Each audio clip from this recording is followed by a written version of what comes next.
हाँ आ रही सर, आ रही। हाँ, जय भीम नमो बुद्धाय सभी रमण रमणियों भाई बहनों को।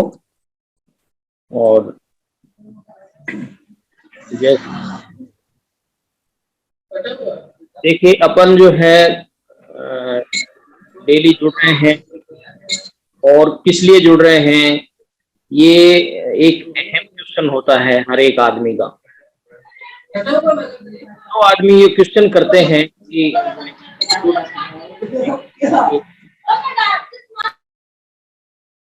तो उनके लिए जो है ये है कि वो बहुत एडवांस स्टेज में चले जाते हैं।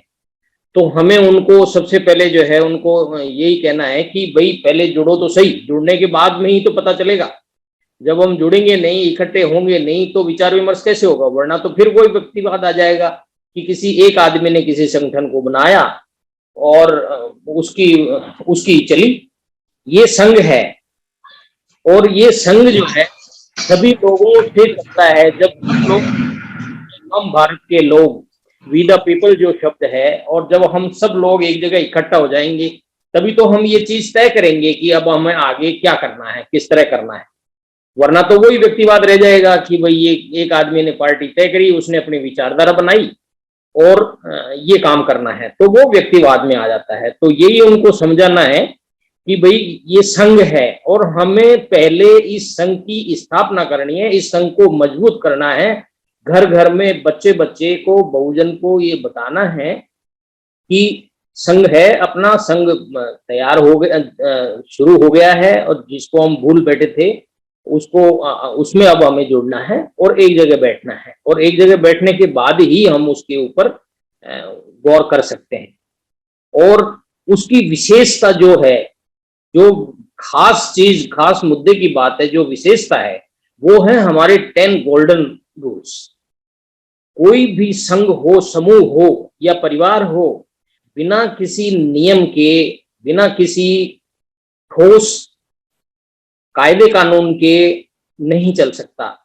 तो ये हमारी संघ की विशेषता है कि हमारे जो 10 गोल्डन रूल बड़ी सूझबूझ के साथ हाउस में बैठ के, समूह के रूप में बैठ के इनको तय किया गया है कि आज की तारीख में, आज के परिप्रेक्ष्य में, आज के समय में ये 10 गोल्डन रूल तो हमें इनका तो नियम पालन करना ही है। वैसे नियम तो बहुत सारे हो सकते हैं, इससे भी ज्यादा हो सकते हैं, लेकिन हमने 10 गोल्डन रूल ही जो है संघ में स्थापित किए हैं। और वो 10 गोल्डन रूल ही इस संघ की जान है, हमारी जान है, बहुजन की जान है। ये चीज जो है समझ में आनी चाहिए, और यही चीज हमें समझानी है कि भाई तभी हम जो है सक्सेस होंगे। तब ये जब हमारे 10 गोल्डन रूल जो है हम लागू करके चलेंगे, हम इनको मानते हुए चलेंगे, तभी जाके हम आगे सफल होंगे। तो ये 10 गोल्डन रूल हैं कि इस संघ के अंदर केवल समण ही जुड़ सकता है। दूसरा, इसमें चंदा देने या लेने की कोई परिपाटी नहीं है। इस बात को भी लोग बाग जो है बड़े अदरवाइज वे में ले जाते हैं कि चंदा नहीं लेते हैं, फिर इकट्ठे होते हैं तो आप कैसे उनसे जो है वो लेते हैं, अपना हिस्सा राशि लेते हैं, वो क्या चंदा नहीं है? तो ये सारी बातें बड़ी छोटी हैं। जब हिस्सा राशि तो लेनी पड़ेगी, वरना तो अपना अपना भार कोई नहीं उठाएगा, तो एक आदमी कौन भार उठाएगा? तो ये चंदे के रूप में नहीं आता है। तो ये भी बात समझानी। दूसरी आता है जाति अभ्यास कभी नहीं, और यही हमारा सबसे जो हमारी बर्बादी का कारण समझ लो, या हमारे देश की बर्बादी का कारण समझ लो, यही है जाति अभ्यास। तो जाति अभ्यास के लिए भी कितने ही संगठन कार्य कर रहे हैं, कितने ही एनजीओज कार्य कर रहे हैं, कितने ही व्यक्तिगत लोग कार्य कर रहे हैं। और उसके अंदर कोई अपना सरनेम चेंज कर रहा है, कोई अपना धर्म चेंज कर रहा है, कोई अपनी जाति के आगे बहुजन लगा रहा है, कोई अंबेडकर लगा रहा है, कोई बौद्ध लगा रहा है। पता नहीं किन किन तरीके से जो है इसके ऊपर कार्यवाही हो रही है, इसके ऊपर मंथन हो रहा है कि ये इस जाति भेद कैसे खत्म किया जाए। लेकिन जाति भेद जो है खत्म केवल हमारे करने से नहीं होगा। ये जाति भेद खत्म होगा जब हम गवर्नमेंट के लिटरेचर्स पर, गवर्नमेंट के परफॉर्म पर, प्रपत्रों पर वो चीज नहीं आए होगी, तब ये जातिवाद खत्म होगा। और वो कब आएगी? वो जब आएगी कि जब हम इसकी डिमांड करेंगे। और डिमांड कब करेंगे? जब हम समूह में इकट्ठा हो जाएंगे और हम हमारे संघ को मजबूत कर लेंगे। जब हमारा संघ मजबूत होगा तो हम किसी भी पॉइंट को यदि उठाएंगे, कोई भी हम हमारी बात उठाएंगे कि ये हमारी मांग है, ये पूरी होनी चाहिए, तो सरकार को निश्चित रूप से हमारी मांग को स्वीकार करना पड़ेगा और सरकार को बाध्य होना पड़ेगा और उस बात को मानना पड़ेगा कि ये चीज जो है अपने प्रपत्र से हटाइए। जो हमारे संविधान में बाबा साहब ने जो नोटिंग किया है, 3 कैटेगरीज जो बनाई हैं, SC, ST और OBC, केवल उन प्रपत्रों के अंदर केवल इसी का यही समाविष्ट होनी चाहिए, इन्हीं का उल्लेख होना चाहिए। तो ये कब संभव होगा? जब हम इकट्ठे होंगे, जुड़ेंगे, जोड़ेंगे। तो ये लोगों को समझ जाना चाहिए, ये तय कर लेना चाहिए कि ये जुड़ना और जोड़ना ही हमारी कुंजी है, हमारी चाबी है। और इसमें जब तक जुड़ेंगे नहीं, जोड़ेंगे नहीं, संघ की स्थापना नहीं करेंगे, तब तक कुछ भी नहीं होने वाला है। ये बात पक्के से जो है हमारे अभी हमारे 131 श्रमण समणी भाई बहन बैठे हुए हैं, तो इनमें हमें ये ही कहना है कि भाई जब तक हम संघ में नहीं आएंगे तब तक ये जो है हमारी आवाज कोई नहीं सुनने वाला है। और जब हम समूह में आ जाएंगे, संघ में आ जाएंगे, और वो भी नियमों के तहत, हमें कोई उपद्रव नहीं करना है, कोई ऐसी बातें नहीं करनी है जिससे कि हमें तकलीफ हो या सरकार को तकलीफ हो या हमारे देश पर प्रतिकूल प्रभाव पड़े। हम शिष्टाचार का ध्यान रखते हुए, नियमों का पालन करते हुए हम सरकार से ये अनुरोध करेंगे, सरकार के ऊपर मांग रखेंगे कि ये समस्त प्रपत्रों में से जाति शब्द हटाया जाए और केवल 3 कैटेगरीज बनाई गई है बाबा साहब के द्वारा, संविधान में प्रदत्त शक्तियां हैं, SC, ST, OBC, उनके हिसाब से अपने को चला जाए, उनके हिसाब से सारे प्रपत्र बनाए जाए। तो ये जाति भेद है। और बाकी 10 गोल्डन रूल डेली बताया जाता है, चर्चा की जाती है। केवल संघवाद, पद प्रतिष्ठा, मंच माला कभी नहीं, पंजीकरण कभी नहीं, संघादि शेष सबसे ऊपर, संघ राजनीति में कभी नहीं जाएगा, संघ घातक की वापसी संघ में कभी नहीं होगी। और ये उपरोक्त 9 विनय संघ का आधार है, ये ना कभी बदले जाएंगे, ना खत्म किए जाएंगे और ना कभी अमान्य किए जाएंगे। तो ये हमारे 10 गोल्डन रूल हमारे संघ की जान है और ये प्रत्येक व्यक्ति को इसको अच्छे से समझ लेना चाहिए और अपने आप में धारण कर लेना चाहिए। और जितने भी समण संगी बैठे हैं, मैं तो ये कहता हूं कि हमको रात में भी यदि सपना आए तो ये आना चाहिए कि कल किसको जोड़ना है। तब जाके जब हम ये इस विचारधारा को अपनी पूर्णतः अख्तियार कर लेंगे, दिल में बिठा लेंगे, दिमाग में बिठा लेंगे, तो ये जोड़ने का कार्य हमारा हो पाएगा। उससे पहले ये संभव नहीं है।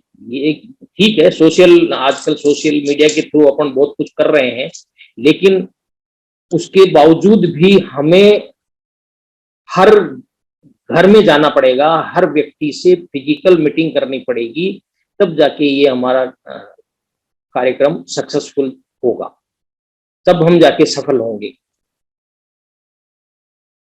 इससे पहले हमने इस कार्य को किया था, तो जोड़ने का काम हमने इससे पहले 82-83 में मान्यवर कांसीराम जी का जब चला था, DS4 बनी थी, उसके बाद बामसेप बनी थी, तो ये जोड़ने का काम किया था। तो हम घर घर जाके इंडिविजुअल मीटिंग किया करते थे और उस मीटिंग के अंदर बैठ के हम समझाया करते, विचार विमर्श किया करते थे, तब जाके वो आदमी की समझ में आती थी कि हाँ, हमको ये कार्य करना है। तो यही कहना है। दूसरा, हम ऑल ओवर इंडिया जो है लोगों को जोड़ रहे हैं, ये तो बहुत अच्छी बात है, लेकिन इसके साथ साथ मैं एक बात और बताना चाहूंगा।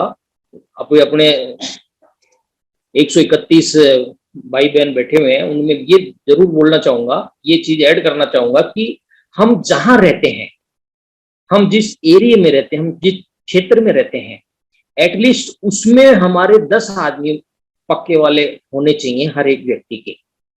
इसको जरूर जो है ध्यान में रखें कि हमारे आसपास के 10 व्यक्ति, हमारे पास फोन नहीं हो, मोबाइल नहीं हो, फोन की सुविधा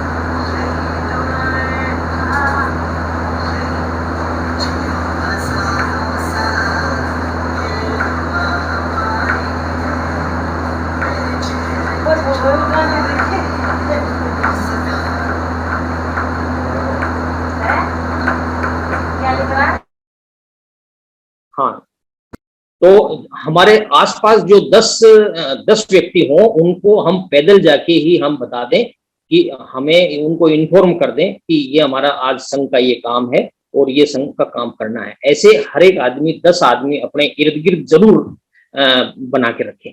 बाकी तो ऑल ओवर इंडिया अपने को जितना भी कहीं जानकारी है, आजकल नेटवर्किंग बहुत चल रही है, तो कहीं से भी अपन आदमी को जोड़ सकते हैं। लेकिन सबसे पहले ये ध्यान रखने की बात है कि अपने इर्द गिर्द जिस क्षेत्र में अपन रहते हैं, वहां 10 आदमी अपने पक्के 1+10 का फार्मूला वहां से स्टार्ट, वहां से बहुत जरूरी है, वहां से स्टार्ट करना बहुत जरूरी है। और इसी के साथ मैं मेरी वाणी को विराम देता हूँ। संगम नमामि समंग नमामि संगम नमामि। समर संघ के शब्द को किसी अपने समाज के बीच में रखते हैं और हमारी बात को कोई सुनता और समझता है तो वो तुरंत हमसे जुड़ने का प्रयास करता है।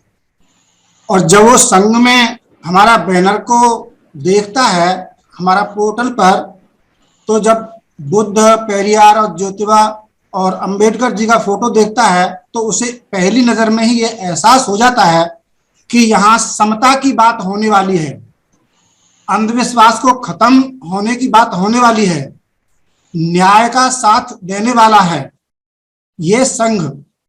तो हमारा ये संघ सचमुच ही इस तरह के सिद्धांत पर कार्य करता है जहां समान मानसिकता और सभी के साथ समता का व्यवहार किया जाता है। यहाँ पाखंडवाद और अंधविश्वास को दूर करने का प्रयास किया जाता है। तथागत गौतम बुद्ध ने अपने पहले ही उपदेश में ये बोला कि आपको ईश्वर है या नहीं इस पर कभी विवाद ही नहीं करना है। मैंने जितना प्रयास ईश्वर को ढूंढने में किया है, आप उतना प्रयास करने के लिए समय मत जाया करना, वह कहीं भी नहीं है, और ना ही मुझको ईश्वर मान करके पूजना शुरू कर देना। तो हमारा यह समर संघ इन्हीं सिद्धांतों पर कार्य करता है। हमारे इस समर संघ के कुछ नियम कानून हैं जिनको हमें अपने आप में आत्मसात करना है। उसमें पहला है कि हम केवल समर का ही संघ बनाएंगे। समर कौन है यह अभी बताया कि हमारी जो मानसिक समता, स्वतंत्रता और बंधुत्व और न्याय सभी के लिए सुलभ करना चाहते हैं, स्थापित करना चाहते हैं और प्राणी मात्र पर करुणा और दया का भाव रखते हैं। हमारे संघ में कोई ना चंदा देता है और ना लेता है और ना ही इसको प्रोत्साहित किया जाता है। हम सभी समर संघी लोग आपस में किसी भी काम के लिए जब जाते हैं, जो खर्चा होता है उसको सब मिल बांट कर ही खर्चा करते हैं। कोई किसी के नाम की ना कोई पर्ची काटता है और ना कोई रजिस्टर होता है।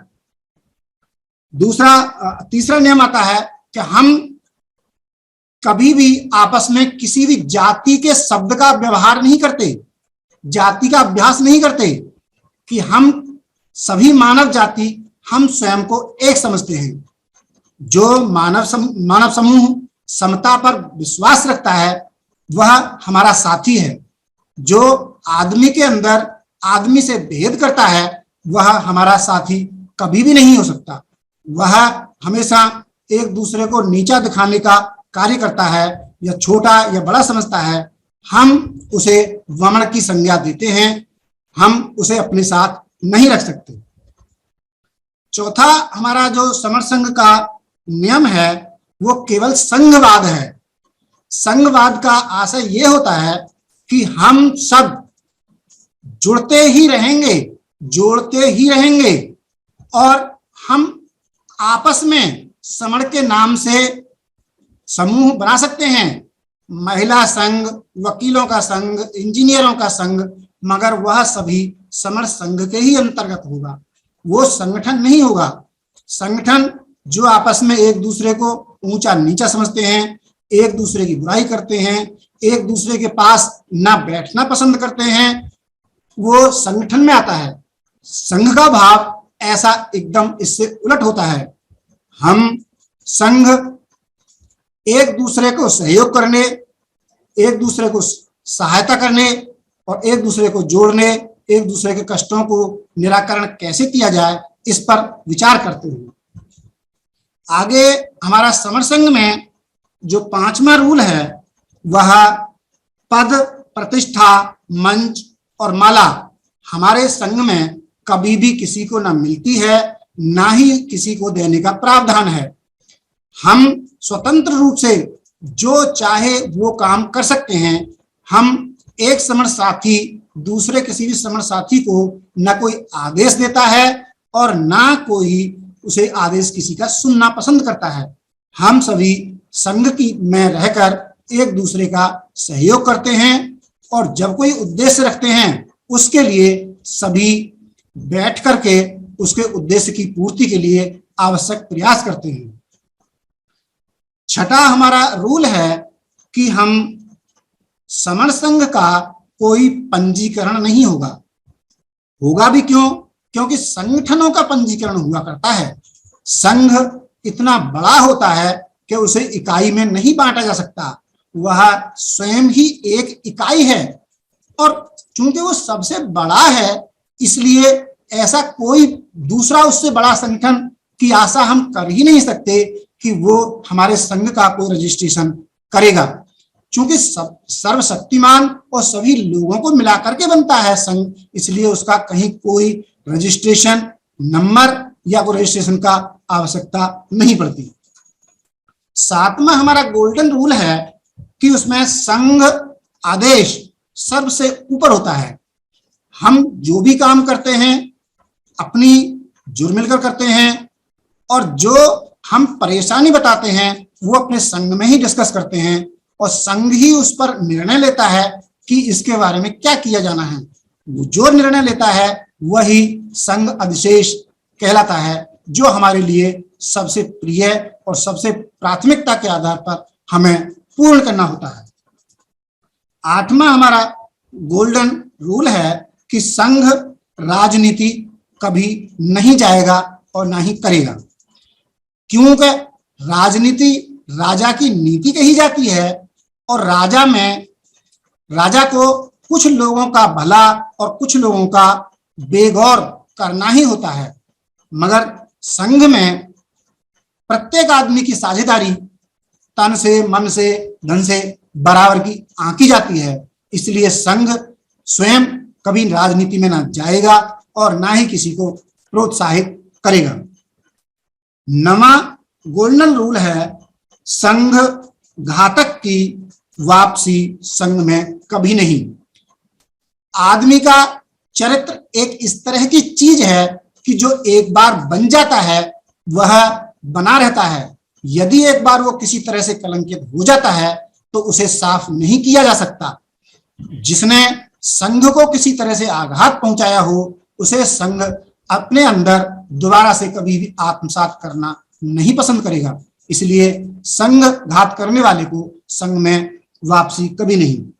10वां और गोल्डन रूल है कि वो जितने भी 9 रूल बताए गए हैं उन सबको पालन करना मूल आधार है, सभी के मूल हैं जिनका पालन करना सभी को आवश्यकता है। और ये 10 रूल, ये 10 गोल्डन नियम ना कभी बदले जाएंगे, ना कभी खत्म किए जाएंगे और ना कभी अमान्य किए जाएंगे। ये समझ कोई ना खाएगा तुम्हें रूल है। अच्छा। मैं सर और थोड़ा समय लेना चाहता हूं, आज्ञा हो तो। आप बोलते रहे, खूब बोलते रहे।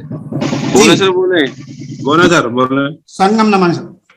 सर मैं आपका 2 मिनट लेने के लिए थोड़ा सा समर संघ को बाबा साहब की उस प्रतिज्ञाओं को ध्यान दिलाना चाहता हूं जो हिंदू धर्म से आहत होकर के बौद्ध धर्म को स्वीकार करने के लिए उन्होंने आत्मसात की थी। डॉक्टर अंबेडकर जी ने बौद्ध धर्म में लौटने के अवसर पर 14 अक्टूबर 1956 को अपने अनुयायियों के लिए 22 प्रतिज्ञाएं निर्धारित की थी। ब्राह्मणवादी कर्मकांडों के भव्य धार्मिक इमारतें, मीडिया प्रचार, संगीत, खुशबू, धुआं, भीड़, ढोल, नगाड़े में इतना आकर्षण है कि हमारा भोला भाला व्यक्ति भटक सकता है। ये बात बाबा साहब अच्छी तरह जानते थे, इसीलिए उन्होंने इन प्रतिज्ञाओं की जरूरत महसूस की। पर यह भी सच है कि इन प्रतिज्ञाओं की जड़ में इतिहास जाने बिना लोग इनको जानकर भी मान नहीं पाते। उन्हें ये प्रतिज्ञा अजीब तो लगती हैं, पर कभी उनकी जड़ तक पहुंचने की कोशिश नहीं करते और हिंदू दलित बने रहते हैं। उन्होंने इन शपथों को निर्धारित किया ताकि हिंदू धर्म के बंधनों को पूरी तरह पृथक किया जा सके। ये प्रतिज्ञाएं हिंदू मान्यताओं और पद्धतियों की जड़ों पर गहरा आघात करती हैं। ये प्रतिज्ञाएं इस तरह से हैं। जी कुछ कह रहे थे सर? पहली प्रतिज्ञा सर जो बाबा साहब ने ली थी, मैं ब्रह्मा विष्णु और महेश में कोई विश्वास नहीं करूंगा और ना ही मैं उनकी पूजा करूंगा। दूसरा, मैं राम और कृष्ण जो भगवान के अवतार माने जाते हैं, मैं कोई आस्था नहीं रखूंगा और ना ही मैं उनकी पूजा करूंगा। तीसरा प्रतिज्ञा, मैं गौरी, गणपति और हिंदुओं के अन्य देवी देवताओं में आस्था नहीं रखूंगा और ना ही मैं उनकी पूजा करूंगा। चौथी प्रतिज्ञा, मैं भगवान के अवतार में विश्वास नहीं करता हूं। प्रतिज्ञा 5, मैं यह नहीं मानता और न कभी मानूंगा कि भगवान बुद्ध विष्णु के अवतार थे। मैं इसे पागलपन और झूठा प्रचार प्रसार मानता हूं। प्रतिज्ञा 6, मैं श्राद्ध में भाग नहीं लूंगा और ना ही पिंडदान दूंगा। प्रतिज्ञा 7, मैं बुद्ध के सिद्धांतों और उपदेशों का उल्लंघन करने वाले तरीके से कार्य नहीं करूंगा।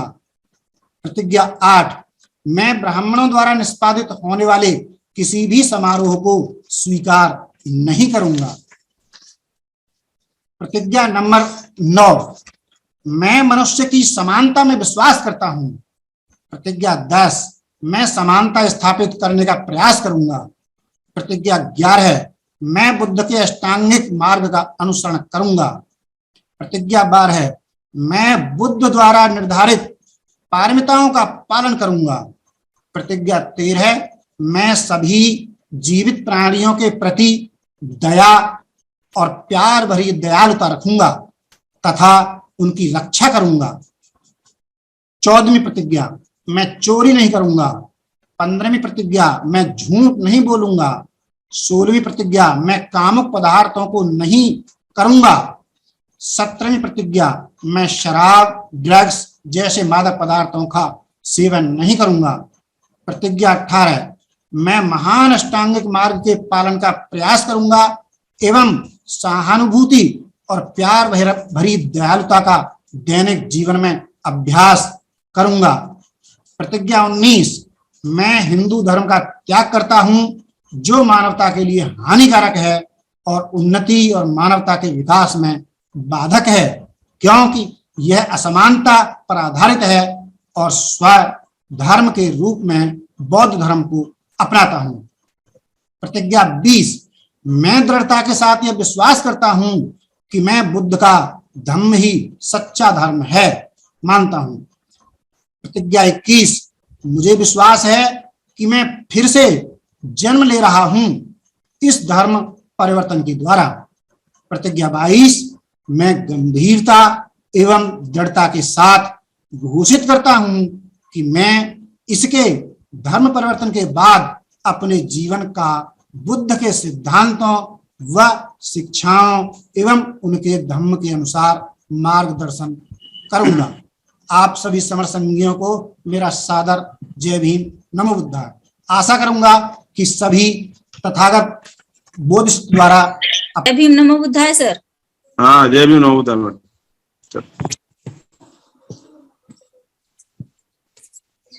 सभी साथियों को जय भीम नमो बुद्धाय। जय भीम संघम नमो नमामि, बुद्धाय।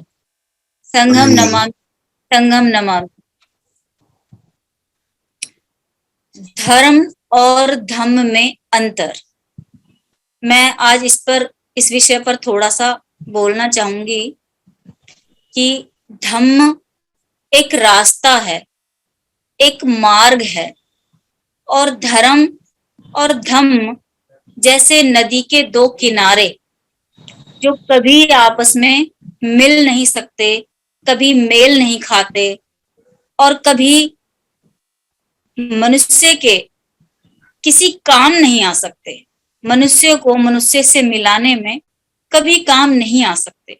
तो धम्म एक रास्ता है और धर्म हमें उस रास्ते से भटकाकर, इंसानियत के रास्ते से, मानवता के रास्ते से भटकाकर हमें एक अलग दूसरे रास्ते पर ले जाता है, मानवता को दूषित कर देता है। धर्म के अधिकारियों ने जब धर्मों में मनुष्यता को बांटा, मानवता को बांटा, तो हम मानव बंटते चले गए धर्मों के आधार पर, और फिर धर्म के साथ साथ हम बटे जातियों में, और जातियों के बाद भी हमें बांटा गया उपजातियों में। इस तरह धर्म ने हमें मानव को एक दूसरे से भिन्न कर दिया, असमान कर दिया, असंगठित कर दिया।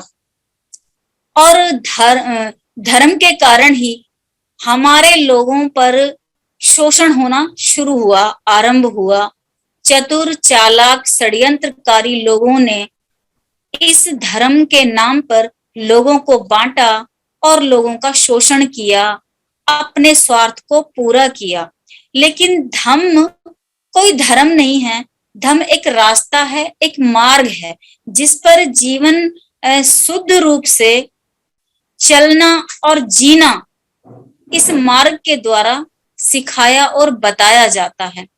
तथागत गौतम बुद्ध ने इस मार्ग को खोजा और इस मार्ग पर जो आनंद प्राप्त हुआ, इस मार्ग पर उन्होंने मानवता को देखा, मानवता के सुधार को देखा, मानवता के लाभ को देखा, मानवता की उन्नति को देखा, तो उन्होंने पाया कि जो रास्ता मैंने देखा है वो मुझ तक सीमित ना रहे, इस रास्ते का लाभ केवल मुझे ना मिले, सबको मिले।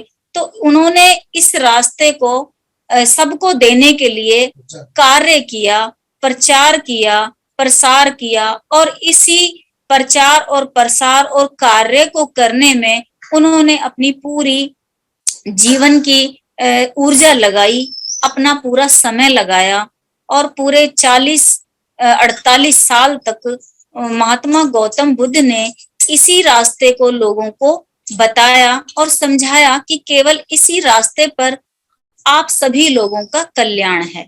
तो धम्म एक ऐसी चीज है जो उंगली मान जैसे डाकू को, राक्षस को भी मनुष्य बना देती है, उसमें मानवता कूट कूट कर भर देती है, उसमें प्रेम और सद्भाव भर देती है।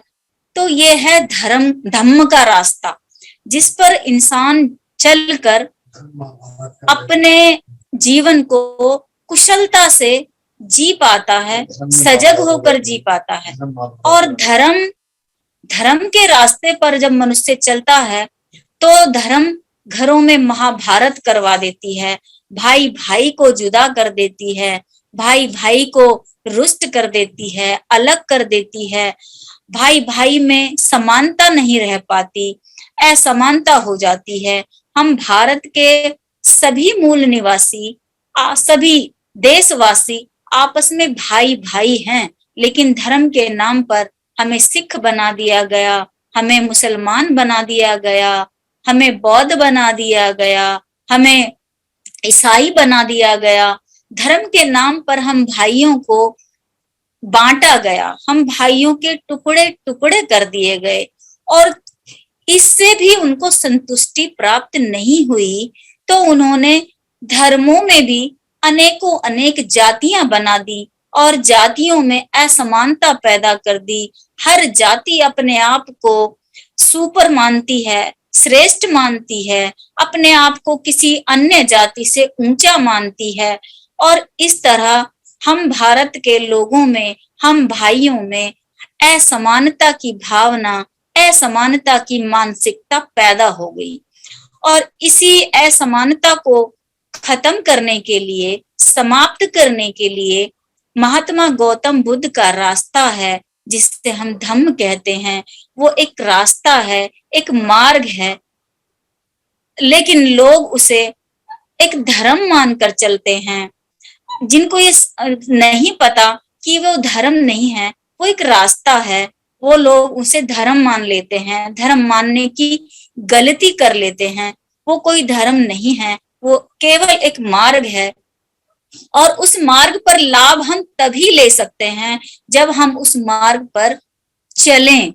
उस मार्ग पर जब तक हम चलेंगे नहीं, हमें उस मार्ग का कोई लाभ होने वाला नहीं है। मार्ग पर चलने वाला ही मंजिल को पाता है। मार्ग को देखने वाला, मार्ग को समझने वाला, मार्ग को सुनने वाला, मार्ग के बारे में सोचने वाला मंजिल को नहीं पाता है। वो मंजिल को तभी पा सकता है जब उस पर स्वयं चले। तो हमें इस मार्ग पर चलने की आज के दौर में बहुत आवश्यकता है, क्योंकि आज शासकवादियों ने, शासनकर्ताओं ने, षड्यंत्रकारियों ने हम भाइयों को अलग करने की जो नीति अपनाई है, आज हम बिल्कुल अंतिम मुकाम पर आकर खड़े हुए हैं। इतनी नफरत हमारे भाइयों में एक दूसरे के प्रति पैदा कर दी है कि आज हम भाई भी एक दूसरे के पास जाने से कतराते हैं, एक दूसरे की बात सुनने से कतराते हैं, दूर भागते हैं, एक दूसरे की समस्या को समझते नहीं हैं, एक दूसरे की खुशी को सहन नहीं कर पाते हैं, ईर्ष्या करते हैं, नफरत करते हैं, द्वेष करते हैं।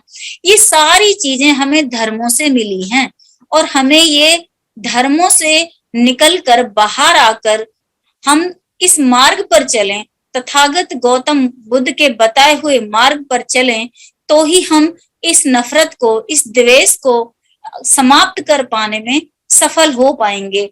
तो धम्म के रास्ते को अपनाने की बहुत आवश्यकता है और हम सब महात्मा गौतम बुद्ध के इस रास्ते को अपनाएं, चलें, अपने जीवन में उतारें, इसे आत्मसात करें।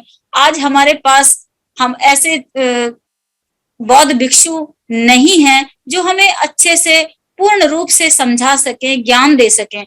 तो हमें भाइयों को ही ये कार्य करना आवश्यक हो गया है कि जिन भाइयों को ये समझ है और जिन भाइयों को ये जानकारी है, जिन बहनों को ये जानकारी है, वो अपनी अन्य बहनों को, अपनी पड़ोसियों को, अपने रिश्तेदारों को, अपने घर परिवारों को इस रास्ते के बारे में बताएं और हम खुद ही इसका प्रचार प्रसार करें।